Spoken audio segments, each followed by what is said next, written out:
안녕하세요. LA의 정교수입니다. 구독과 좋아요 알람 설정은 영상 제작에 큰 힘이 됩니다. 자, 오늘 살펴볼 주제는요. 자, 테슬라와 웨이모를 비교해 봅니다. 자, 그리고 주가가 강한 상승세를 보이고 있습니다. 그 내용 들여다봅니다. 자, 그리고 소비자 심리지수가 급락을 했는데요. 그 이유 한번 들여다보겠습니다. 자, 그 외 테슬라 소식과 미국의 매크로 상황 두루두루 살펴보시면 갖도록 합니다.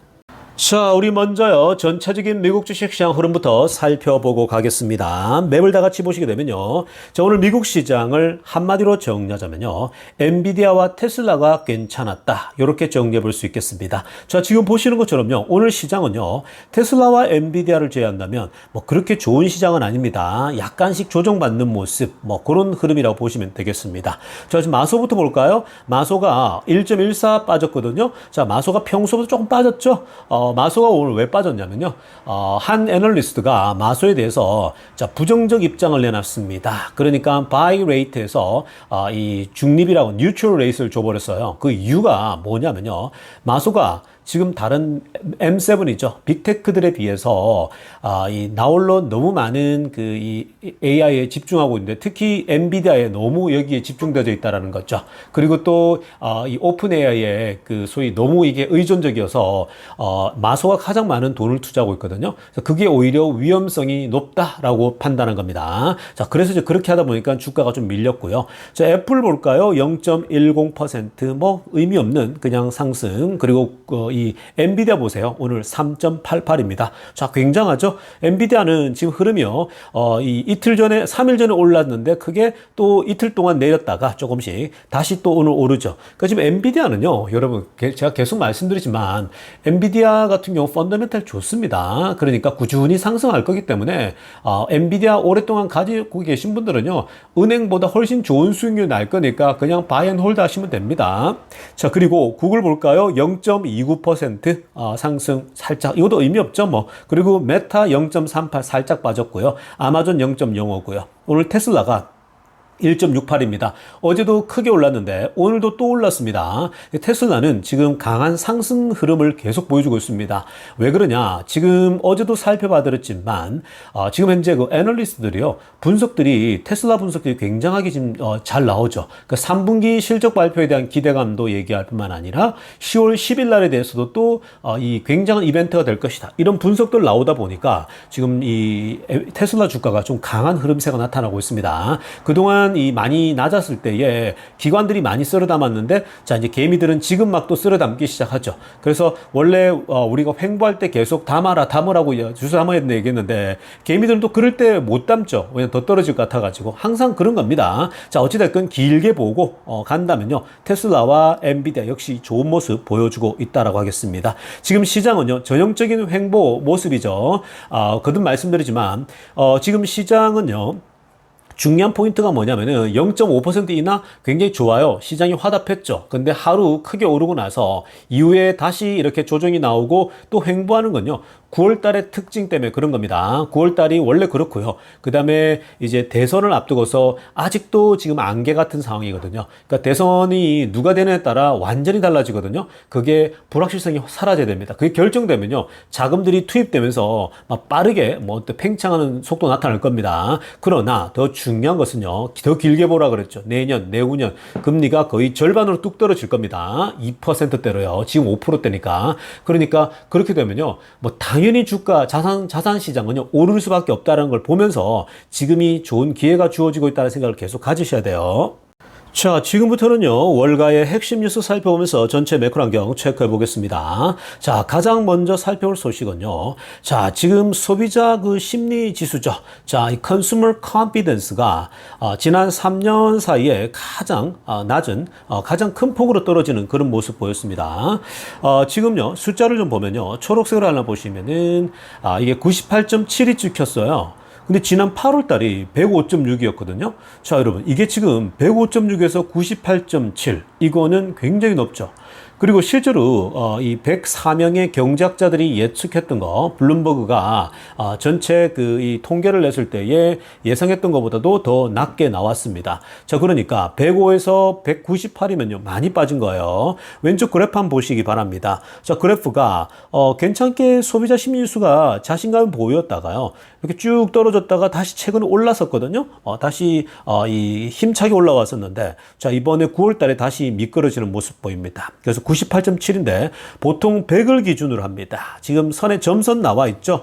이 100을 기준으로 해서 위쪽으로 올라가게 되면 소비자들이 미래에 대해서 긍정적으로 봅니다. 그런데 이게 이제 100 아래로 떨어지죠. 그럼 소비자들이 이 미국 경제에 대해서 조금은 암울하게 본다. 이렇게 보는 거거든요.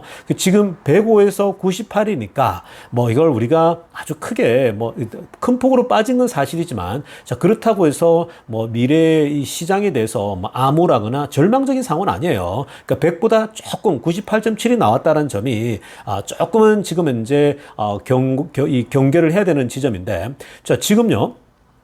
이 핑크빛으로 하려고 보시면요. 이 소비자들이 지금 현재 current business condition, 지금 비즈니스 환경에 대해서 부정적으로 평가를 했다라는 거예요. 자, 이거는 지금 현실을 반영하고 있는 거죠. 지금 뭐 대한민국 같은 경우는 너무 안 좋잖아요. 특히 이제 이 소상공인들이 너무 안 좋다고 들었거든요. 1년에 뭐 100만 개씩 문 닫는다 소리를 제가 들었거든요. 자, 그런데 지금 미국도요. 이렇게 지금 이제 비즈니스 환경이 생각보다 다들 안 좋다고 얘기를 합니다. 이 비즈니스 하시는 분들, 가게 하시는 분들, 우리가 다들 아시겠지만 이미 벌써 이 오피스 스페이스들이 다들 뭐 비어지고 도시가 좀 공간이 비고 재택근무를 하다 보니까 대부분 다가 재택근무하니까 집에서 냉장고 파먹기 한단 말이죠. 그래서 지금 아무래도 이 소위 말해서 이제 도심 지역에 이 소위 말해서 이 사무직 하는 사람들이 밖에 나가 사 먹어줘야 되는데 그래야지 이제 이 가게들도 비즈니스 올라가지 않습니까? 매출이. 근데 지금 그런 것들이 주니까 자연스럽게 비즈니스 환경이 좀 약해지는 거고요. 자, 그리고 지금 그 노동시장에 대해서도요. 지금 뭐 전반적으로 노동시장에 대해서는 좀 좋았잖아요. 그러니까 실제로 지금 노동시장에 대해서는 이 soft and further 조금 더 좋아졌습니다. 이 종합적으로 보는 거거든요. 그러니까 지금 우리가 노동시장 데이터를 보면 실업률 자체가 굉장히 좋지 않습니까? 원래 여러분 경기 침체 오려면요. 실업률이 정말 안 좋아야 돼요. 근데 지금은 뭐 거의 완전 고용에 가까울 정도로 실업률이 나오고 있습니다. 조금 올라가긴 했지만요. 자, 그래서 지금 요런 지점입니다. 비즈니스 환경은 나빠졌죠. 당연한 겁니다. 그리고 파란색으로 하는 거 보게 되면요. 그리고 이제 future labor market입니다. 미래의 노동 시장에 대해서는 조금 더 이제는 부정적으로 보고 있는 거죠. more pessimistic 하다라는 거고요. 자, 그리고 비즈니스 환경은 less positive. 훨씬 좀 더 너무 긍정적으로 보기보다는 less positive라는 거. 조금은 이제 미래에 대해 나빠지지 않을까라고 비즈니스 환경 보고 있는 겁니다. 그리고 future income도 지금 수입은 나쁘지 않거든요. 근데 미래는 점점 조금은 줄지 않을까 이렇게 전망하고 있는 거죠. 자, 여러분 이렇게 지금 소비자 심리지수가 왜 급격히 빠졌느냐? 자, 이게 금리도 인하했는데 왜 빠졌냐? 이런 건데 큰 틀에 보면요. 이건 심리적으로 영향을 받을 수밖에 없는 거예요. 보통 여러분 우리가 알고 있듯이 금리를 내린다? 근데 금리가 0.5나 내렸어요. 자, 보통 금리를 내리면요. 경기 침체를 예상한단 말이죠. 그래서 그러한 것들이 전통적으로 다 반영이 됐다고 보면 됩니다. 그래서 이렇게 크게 좀 출렁거린 거고요. 이제 이 말은 나중에는요. 다시 한번 이게 미국 경제가 좀 견고하다는 사인들이 나오면 심리들이 나아지는 거예요. 이 심리는 언제든지 바뀐다고 그랬죠. 자, 그런데 현실적인 부분도 반영이 됐다고 보면 돼요. 아까도 말씀드렸지만 지금 비즈니스 환경은 조금은 더 안 좋아요. 아무래도 사람들이 덜 사 먹거든요. 나가서 보통 집에서 처리하려고 한단 말이죠. 자, 그런 맥락에서 본다면 현실이 지금 반영됐지만 그렇다고 해서 절망적으로 볼 필요 없다. 다음 데이터가 좀 중요합니다. 다음 데이터는 다시 거꾸로 올라올 확률이 높아요. 그래서 이런 걸 좀 보시면서 오늘 주식시장에도 전반적으로 조금은 좀 주식시장이 좀 차분했죠. 테슬라와 엔비디아 빼고는 전반적으로 조금 빠지는 모습 보였거든요. 이 바로 소비자 심리지수가 반영됐다고 보면 되겠습니다. 자, 다음으로 살펴볼 소식은요. 또 JP 모건의 수장이죠.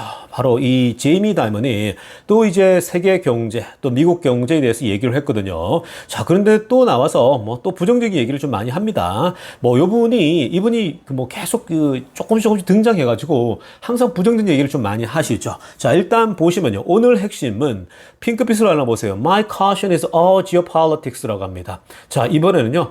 지금 이 경제가 회복되느냐 안 되느냐 분야에서 나의 가장 큰 현재 지금 걱정과 염려는 geopolitics라는 거죠. 이 지정학적 이슈거든요. 이게 지금 현재 경제 상황들을 결정할 수 있다, 악화시킬 수 있다, 이 얘기를 또 한 겁니다. 자, 그래서 지금 이 지정학적 이슈가 초록색으로 하나 보면 geopolitics are getting worse. 자, 점점 나빠지고 있는 것 같다라고 얘기를 했고요. They are not getting better. 전혀 나아질 기미가 보이지 않는다는 겁니다. 사실 뭐 이거 자체만으로는요, 사실 지적은 맞아요. 최근에 예를 들면서 recent attacks by Yemen 이 후티 반군 있죠. 이 후티 반군들이 홍해에서 이 서방 어떤 이 상선들을 공격하고 미군을 또 공격하기도 하지 않았습니까?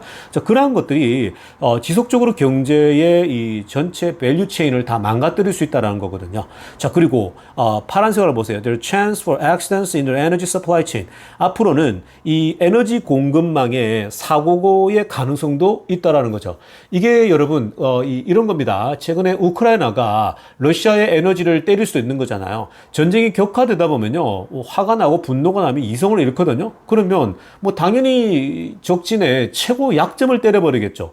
특히 러시아 같은 경우는 에너지 쪽, 뭐 석유 쪽, 오일 이런 것들을 때려버릴 수도 있겠죠. 자, 그래 되면 러시아가 데미지를 입는 거거든요. 근데 그게 거기만 국한되는 게 아니라 지금 중동 지역이랄지 이런 게 다 연결될 수 있다는 겁니다. 그래서 이 지정학적 이슈가 지금 이제 가장 큰 이슈가 될 것 같다라고 하고 있고요. 그리고 지금 전쟁이 현재 곳곳에서 일어나고 있지 않냐라는 겁니다.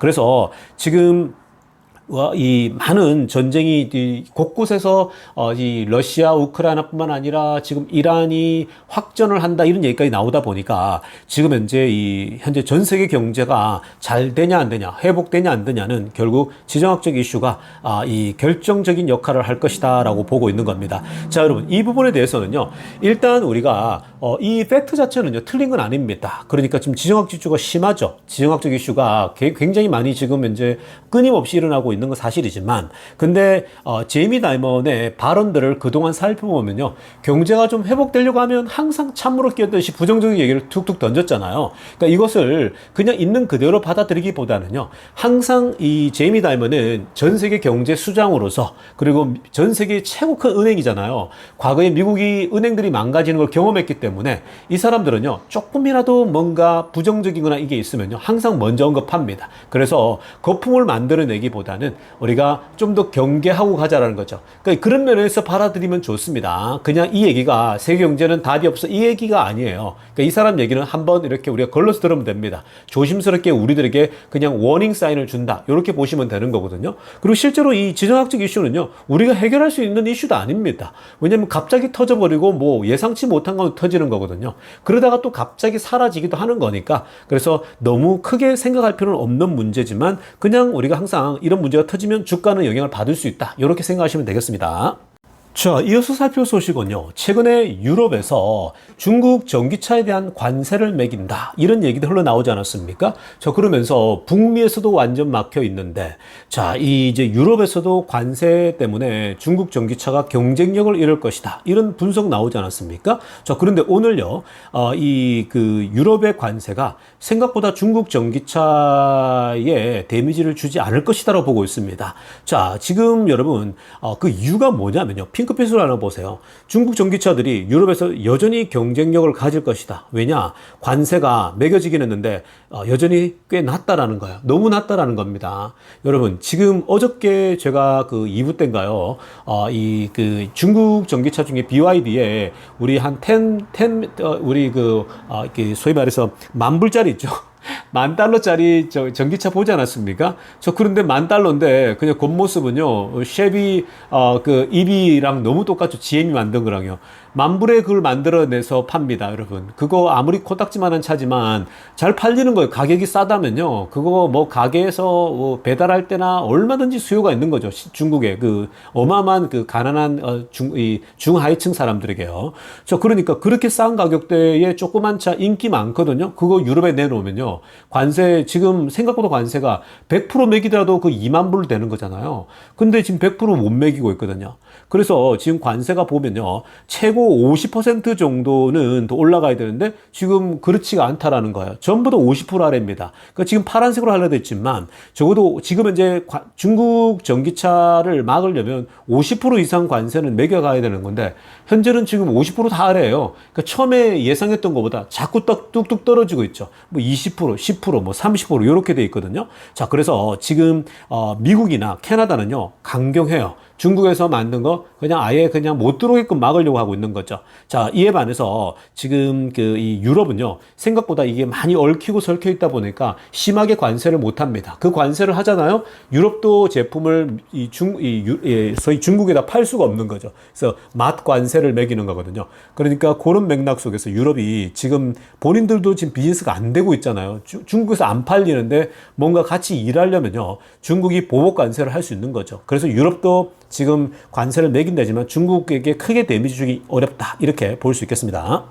자, 지금부터는요 테슬라 소식 집중적으로 들여다보겠습니다. 자, 가장 먼저 살펴볼 소식은요, 오늘 또 이 베어드라고 하는 기관에서 테슬라 이 전문 또 애널리스트죠 벤 켈러가요 테슬라 자율주행에 대해서 인터뷰를 했습니다. 자, 직접 인터뷰하면서요 핵심 포인트만 좀 보시게 되면요 빨간색 위에 하이라이트한 거 보시기 바랍니다. 뭐라고 했냐면요, 그동안 이 테슬라의 FSD 자율주행의 다양한 버전들에 대해서 계속 우리가 테스트하는, 직접 타보면서 테스트하는 기회를 가져왔다라고 합니다. 뭐 당연하죠. 여러분, 이 기관들이라면요 그런 테스트를 당연히 할 수밖에 없습니다. 좀 더 누구보다도 치열하게 테스트할 수밖에 없는 거거든요. 자, 특히 그 버전 12에서 그 다음에 가장 최근 거 12.5 버전이죠. 그러니까 12와 12.5는 또 이 변화가 또 이 충분히 있지 않습니까? 자, 그래서 이거를 최근에 그 2주 전에 나왔던 12.5와 12 버전을 다 타보고 또 그전 것도 당연히 우리가 테스트 다 해보지 않습니까?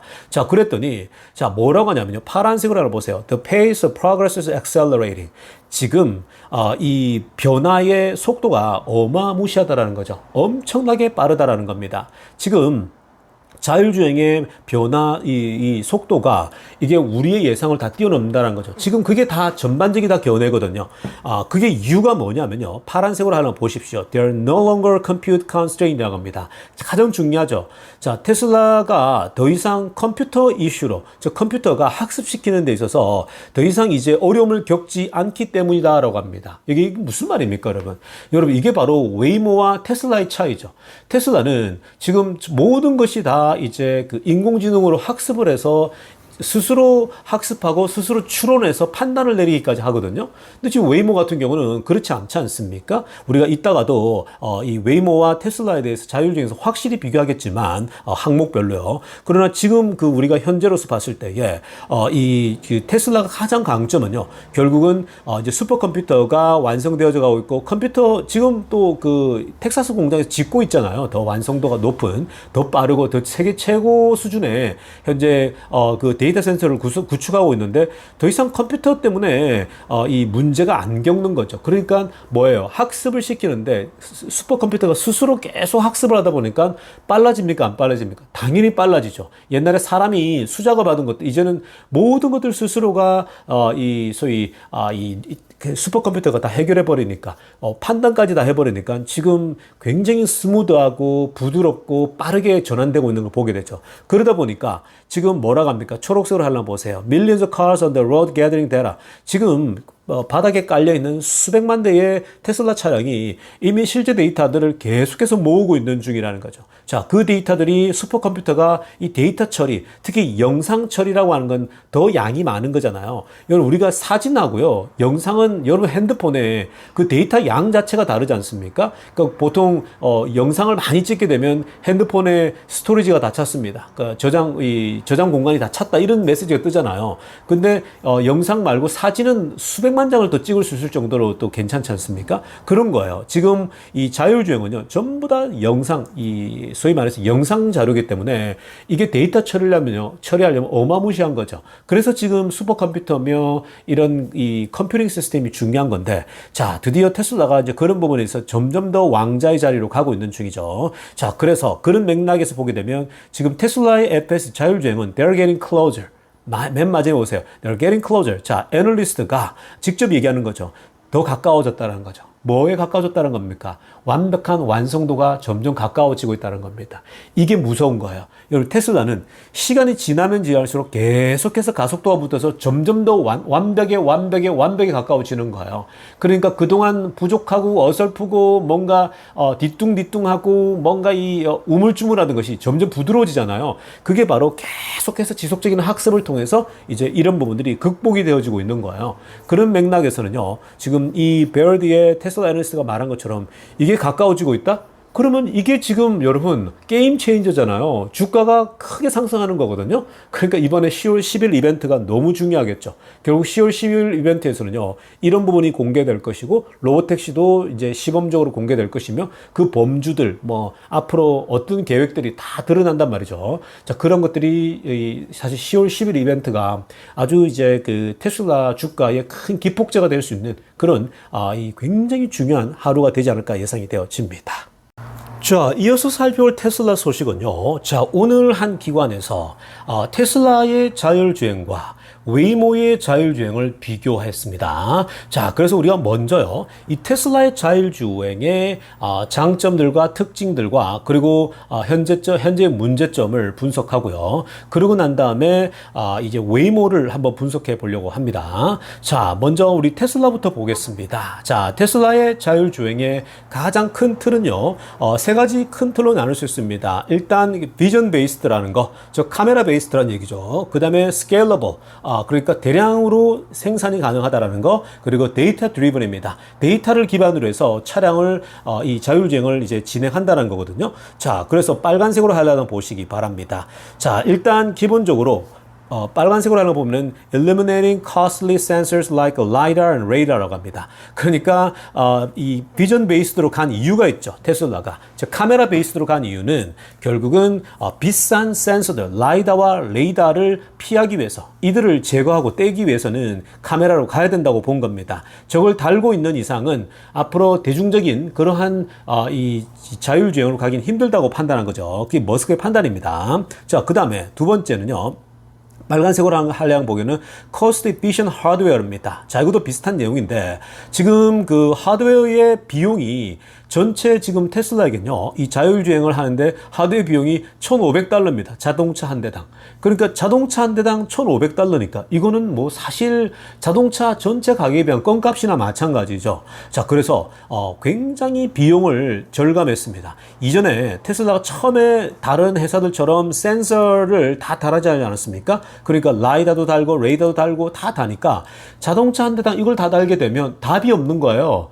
이 가격대가 쉽게 떨어지긴 힘들거든요. 그러니까 레이더 라이다는 결국은 그 나름대로 가격대를 유지하고 있어야 되는데 이게 형편없이 떨어지게 되면요, 떨어질 수가 없는 구조예요. 그 카메라, 그러면 카메라가 필요 없어지기도 하고 그래 될 수 있는 건데 그럴 수가 없는 거거든요. 그렇기 때문에 이 라이다하고 레이더를 달고서는 이 지금 이제 10만 불이 넘어가는 이런 그 이 소위 가격대 가지고는 결국 대량 생산이 힘들다 판단한 거고, 이렇게 자동차 한 대당 달면 자동차 가격이 안 내려가잖아요. 자, 이 방식은 아니다라고 판단한 거죠. 그래서 결국은 카메라 베이스로 비용을 절감했다라는 것은 전체적으로 하드웨어 가격이 테슬라가 너무 저렴하다는 거죠. 그래서 모든 자동차에 카메라로 다는 거는 $1,500면 되니까 자동차 가격에 다 포함시켰잖아요. 그러니까 모두가 갖고 있는데 이제 온라인으로 이제 뿌려주기만 하면 되는 거죠. 자, 그게 이제 테슬라의 장점이기도 하고요. 그 다음에 초록색으로 하려면 보세요. 그 다음에 데이터베이스인데 real-time data collection이거든요. 자, 초록색으로 하나 보게 되면 테슬라가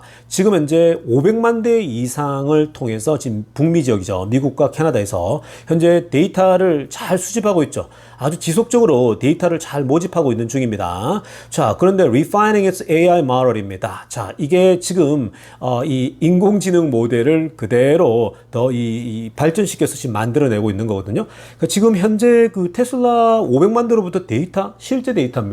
그러니까 이건 압도적이죠. 모든 자동차들이, 굴러가고 있는 자동차들이 부딪히는 문제들이 있잖아요. 그 부딪히는 문제를 통해서 다 정보가, 데이터가 들어오니까 그걸 계속 바꿔나가고 있는 중이죠. 또 하나는 뭐냐면요, 테슬라의 강점은 in-house development입니다. 그러니까 in-house가 뭡니까? 테슬라 자체적으로 다 개발하고 만들 수 있다는 거예요. 지금 full self drive FSD 기술은요, 테슬라가 내부적으로 다 만든 거잖아요. 그래서 만들 때부터 자동차에 다 집어넣어서 만들고 있기 때문에 이거 자체가 큰 겁니다. 보통 다른 회사들은요, 외부에서 공수하거든요. 레이더, 라이더 다 외부에서 만든 걸 실을 수밖에 없는 거고, 뭐 다 마찬가지인 거거든요. 그러니까 이 테슬라가 자율주행을 인하우스 처리했다라고 하는 거, 내부적으로 스스로 만들었다라고 하는 건요, 이거 자체가 대량 생산뿐만 아니라 앞으로 비용 절감에 큰 역할을 하는 거죠. 자, 그 다음에 노란색으로 하나 보세요. Neural Processing Advancement라고 합니다. 자, 이것도 마찬가지죠. Neural Processing, 신경망, 이 소위 우리가 사람이 인지를 할 때 어떻게 어떤 행동을 하냐면요, 사람 눈으로부터 정보가 들어오잖아요. 자, 가령 여러분들이 앞에 여자냐 남자가 있는데, 자, 여자가 걸어온다고 보십시다. 여자가 걸어오는데 그 여자를 우리가 눈으로 보면 판단할 수 있잖아요. 뭐 우리가 저분은 여자다. 뭐 예를 들면 이 몸매를 보고 판단한다거나, 아니면 또 머리카락을 보고 판단하거나, 화장을 한 걸 보고 판단하거나, 이렇게 여러 가지 기준이 있잖아요. 그 여성이라는 걸 판단하는 거죠. 자, 그래서 그 여성에 대해서 이 판단하는 것들이 결국 딱 보면은, 그러면 여성이 저분이 지금 뛰어오고 있다라고 하면 조깅을 하고 있는 거예요. 막 달려오고 있는 겁니다. 달려오니까 그 속도도 다 대충 보면 알잖아요. 우리가 눈으로 보면은, 저 사람이 어느 정도면 나한테 가까이 오겠구나. 그런 판단을 하는 거죠. 그러면 결국은 신경이 눈으로 들어온 정보가 머리의 두뇌에서 이 지시를 보내죠. 그러면은 이제 행동을 하잖아요. 내가 차를 운전하는데 어떻게 합니까? 옆으로 피해야 된다.